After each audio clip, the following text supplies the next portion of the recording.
ആദ്യത്തെ ചോദ്യം നോക്കിയാലോ. പ്രഗതിശീൽ ലേഖക സംഘ് की प्रथम बैठक कहाँ हुई? Options Delhi, Lucknow, Rajasthan, Uttar Pradesh. Correct answer Lucknow ആണ്.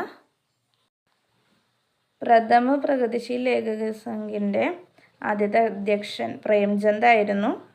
ചോദ്യം, निम्नलिखित में से भरतमुनि की रचना कौन सी है? ऑप्शंस नाट्यशास्त्र, साहित्य दर्पण, രസഗംഗാധർ, കാവ്യപ്രകാശ്.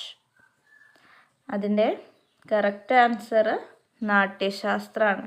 ഭരതമുനിയുടെ രചനയാണ് നാട്യശാസ്ത്രം. അടുത്ത ചോദ്യം, ജനമേജയ് കാ നാഗയജ്ഞ किसका नाटक है? ऑप्शंस भारतेंदु हरिश्चंद्र, जयशंकर प्रसाद, प्रताप नारायण मिश्र, ബാലകൃഷ്ണ ഭട്ട്. അതിൻ്റെ ആൻസർ വരുന്നത് ജയശങ്കർ പ്രസാദാണ്. സ്കന്ദഗുപ്ത, ചന്ദ്രഗുപ്ത, ധ്രുവസ്വാമിനി അങ്ങനെ അനേകം നാടകങ്ങൾ അദ്ദേഹത്തിനുണ്ട്.